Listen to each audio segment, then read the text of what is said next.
50. Oh iki. Bismillahirrahmanirrahim. Mana ini? Oh iki. Bismillahirrahmanirrahim. Tsumma dzakara al-musannifu hukmal ghusli wa ghairihi. Tsumma dzakara nuli nutur. Supa al-musannifu ke musannif. Sapa al-musannifu ke musannif. Hukmal ghusli. Ing hukume ngedusi wa ghairihi lan liyane ghusl. Fi qauli ing dalem dawe musannif. Walam yughsal walam yusalla alaihi walam yudfan fi maqabiril muslimin. Walam yughsal lan ora den dusi sapa murtad. Walam yusalla lan ora den salati sapa alaihi murtad. Walam yudfan lan ora den pendem, ora den kubur sapa murtad fi maqabiril muslimina ing dalem pira-pira kuburan wong Islam, ing dalem pira-pira kuburan wong Islam. Wa zakara lan nutur sapa ghairul musannifi liyane kiai musannif hukma tarikis salati ing hukume wong kang ninggal salat fi rub'il ibadati ing dalem seprapati pira-pira ibadah. Tapi wa amal musannifu anapun utawi kiai musannif iku fadzakarahu mongko nutur sapa musannif ing hukmu tarikis guna ing dalem kene panggonan faqala nuli dawu musannif faslun wa tarikus shalah faslun mongko utawi faslun utawi iku fasal siji wa tarikus sholati utawi wong kang ninggal salat al ma'hudati kang kinawruan apa shalah as-shadiqati kang bener apa shalah bi ihdal khamsi kelawan salah sijine salat 5. Gus, kalau ada orang enggak salat gimana, Gus? Ana wong enggak sembayang, tarikus sholati utawi wong kang ninggal salat iku ala dzarbaini ing atase rong werna. Ahaduhuma utawi salah sijine dzarbaini iku ayat rukaha yen to ninggal sapa tarik ing shalah. Wa huwa hale utawi tarik iku mukallaf. Ghaira mu'taqidin hale orang yakini sapa tarik li wujubi maring wajibe salat fa hukmuhu mongko utawi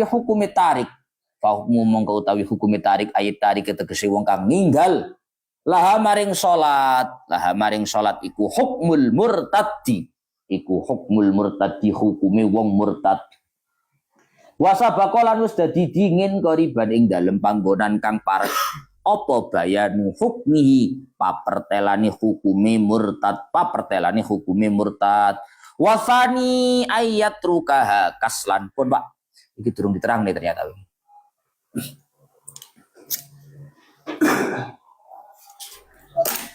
sekarang kemarin terakhir disampaikan bahwa berkaitan masalah riddah itu artinya murtad itu adalah qat'ul Islam, memutus Islam, artinya keluar dari Islam. Ada orang Islam kemudian keluar dari Islam, itu namanya murtad. Lah keluar dari Islam atau murtad itu sebabnya banyak. Ada yang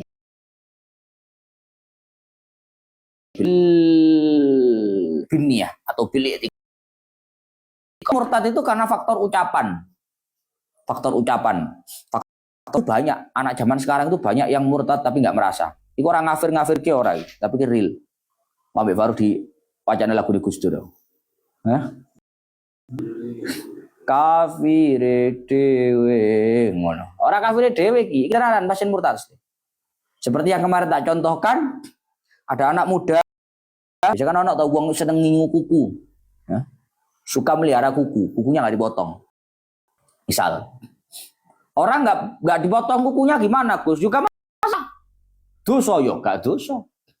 Apalagi sampai murtad yo enggak. Kecuali kalau dia ada omongan. Contoh, ada orang nggak dipotong kukunya diomong. Mas, potong kukunya mas. Fa innahu sunnatun. Yang namanya potong kuku itu sunnahnya Kanjeng Nabi. Terus jawabnya gini, la uqallimu azfari wa in kana sunnatan.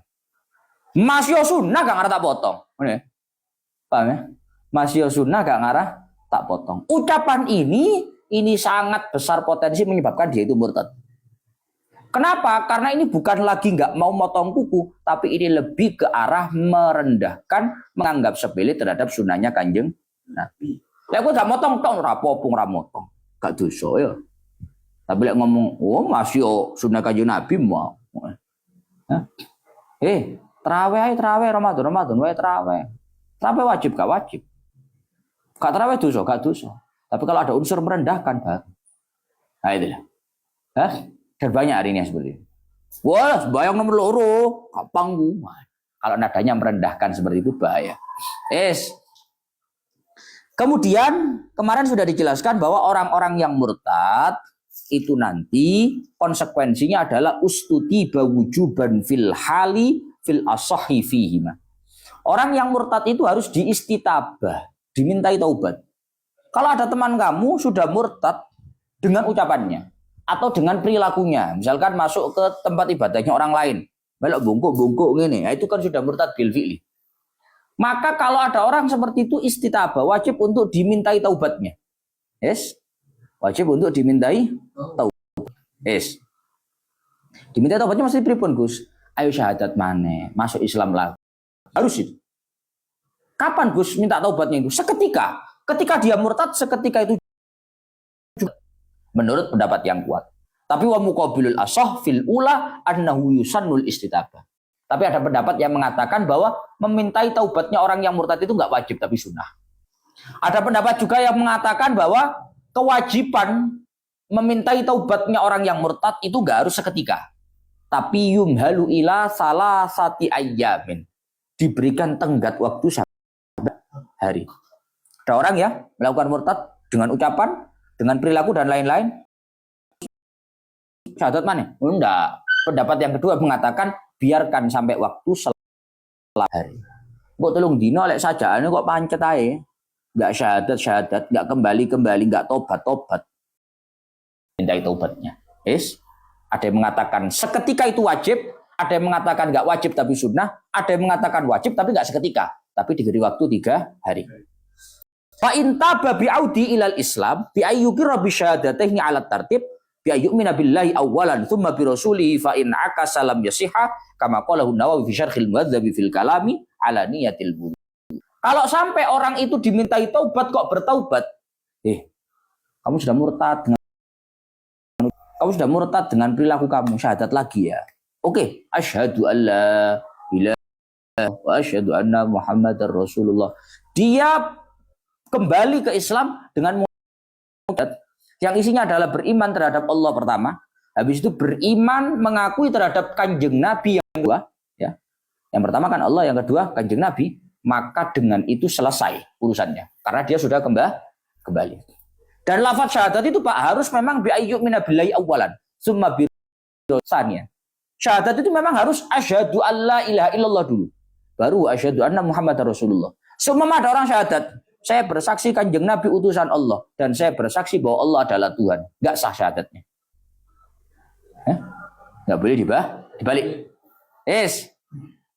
Kemudian wa illam yatu bil murtaddu qatala qutila qatalahul imam in kana hurran bidarbi unuqihi la bi ihraqin wa nahu.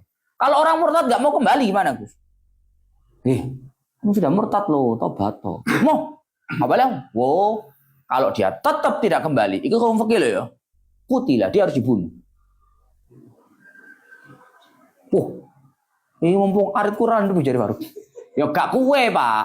Kutilah itu qatalahul imam. Yang punya hak untuk membunuh kepada orang yang murtad itu adalah pihak yang berwenang, pemerintah. Bukan kamu, mulai individual lah belain. Kalau jadi murtad, lain.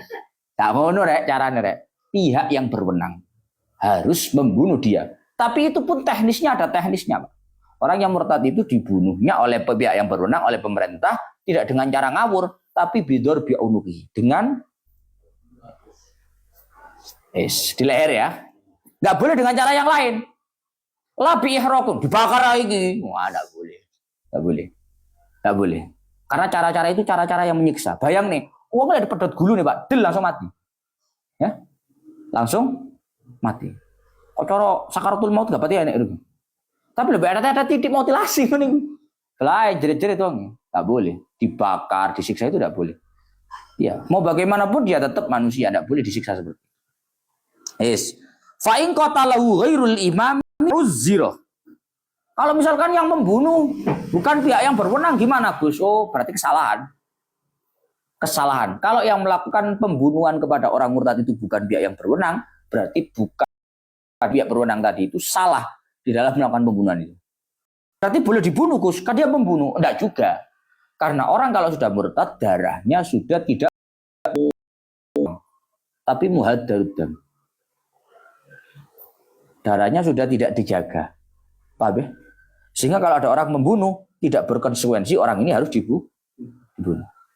Tapi tetap salah. Karena wewenang untuk membunuh orang ini bukan wewenang dia, tapi wewenang pemerintah.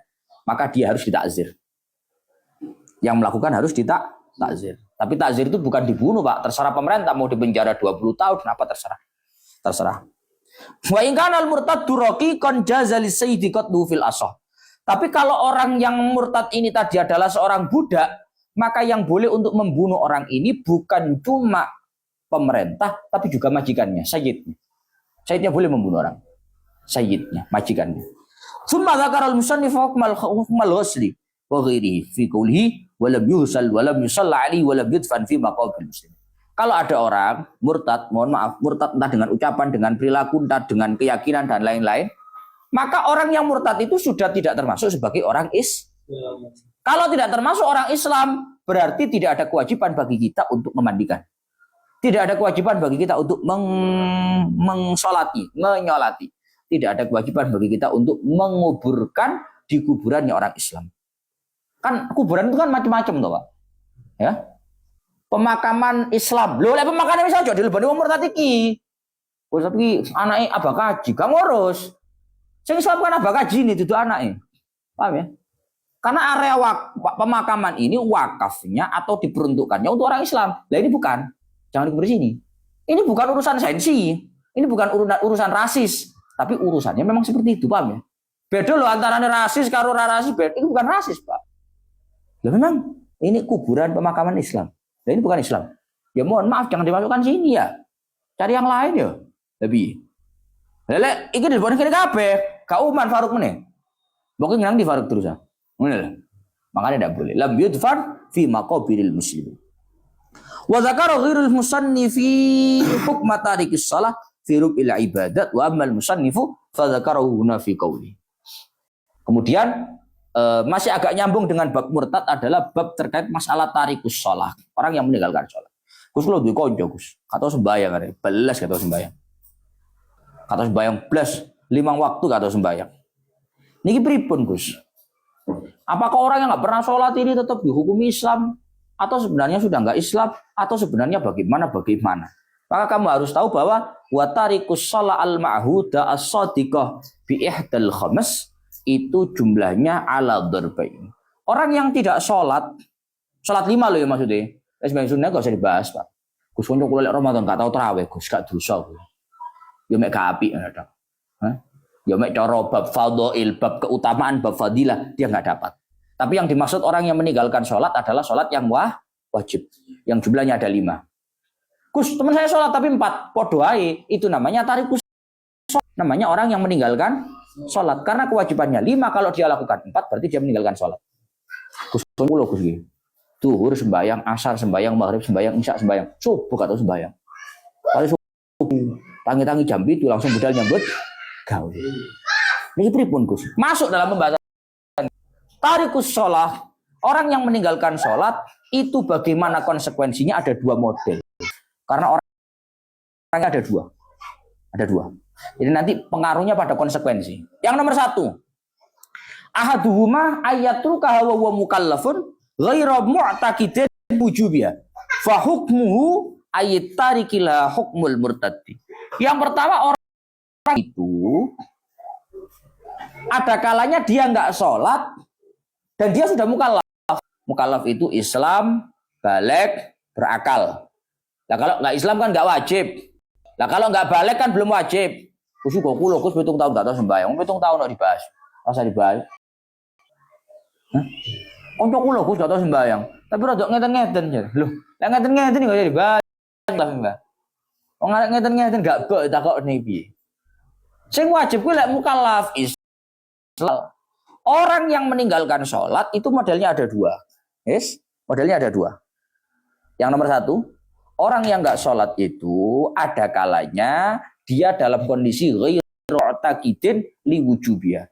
Dia nggak sholat itu memang tidak meyakini hukum wajibnya sholat. Tuh, orang nggak sholat itu yang pertama ada kalanya memang dia tidak meyakini hukum wajibnya sholat.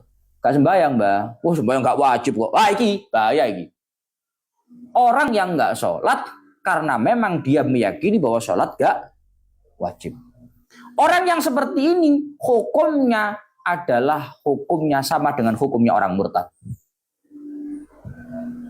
Loh, aku gak tahu menyatakan pindah agama gak tahu. Tapi kalau kamu meyakini bahwa sholat gak wajib, itu namanya kamu tidak mewajibkan sesuatu yang sebenarnya wajib dalam syariat. Dan itu murtad. Gak sembahyang, oh sembahyang gak wajib, wah ini bahaya ini. Itu termasuk orang yang meninggalkan sholat dalam kondisi tidak meyakini hukum wajibnya sholat. Maka orang yang seperti ini hukumnya sama dengan hukumnya orang murtad. Artinya gimana Gus? Menelek mati gak usah didusi. Ya, menelek mati gak usah disembayangi. Masih diumumkan masjid, innalillahi. Ya, saudara-saudara. Sholat jenazah mau dimulai, gak usah dibayangin. Loh, Gus, gak dosa, Gus. Sing dosa apa nih? Wong bukan Islam. Loh, tapi gak pernah Gus menyatakan pindah agama. Bukan masalah menyatakan pindah agama. Orang yang gak sholat karena dia tidak meyakini hukum wajibnya sholat, fahukmuhu hukmul murtad. Maka hukumnya sama dengan hukumnya orang murtad. Dia sudah tidak Islam. Lah orang itu kalau sudah gak Islam, Pak, gak boleh disolati. Wala tusalli ala ahadin minhum mata abada. Jangan sekali-kali kalian semua mensolati kepada salah satu dari orang yang tidak Islam. Quran jelas. Gus konco tapi Gus usolli ala hadil janazah. Dosa malah we. Karepane tolek ganjaran malah dosa. Karena apa? Karena jenazahnya non muslim. Iki ngafir ke. Kafir dhewe gak digatekke jare. Sunyanya Gus Dur rasakan Mbak. Wong jelas hukumnya ngono kuwi, Pak. Orang yang tidak sholat dalam kondisi tidak meyakini hukum wajibnya sholat, titik. Fahukmu hukmul murtad. Maka hukumnya adalah hukumnya orang murtad. Kalau seperti itu, berarti konsekuensinya seperti tadi. Tidak perlu dimandikan, tidak disolati, dan tidak dikuburkan di pemakaman orang Islam. Menilai mati rasa di kuburan gini. Oleh. Kalau memang pemakamannya pemakaman Islam. Ngono. Yes. Tapi Gus, kalau nggak sembahyangnya itu bukan karena nggak meyakini kewajiban sholat. Sembahyang wajib, tapi nggak sholat. Iki piye lah, iki kelanjutannya besok. Yang nomor 2 besok. Pun lanjut sak BJ-BJ ila akhir Allah alam bisawab.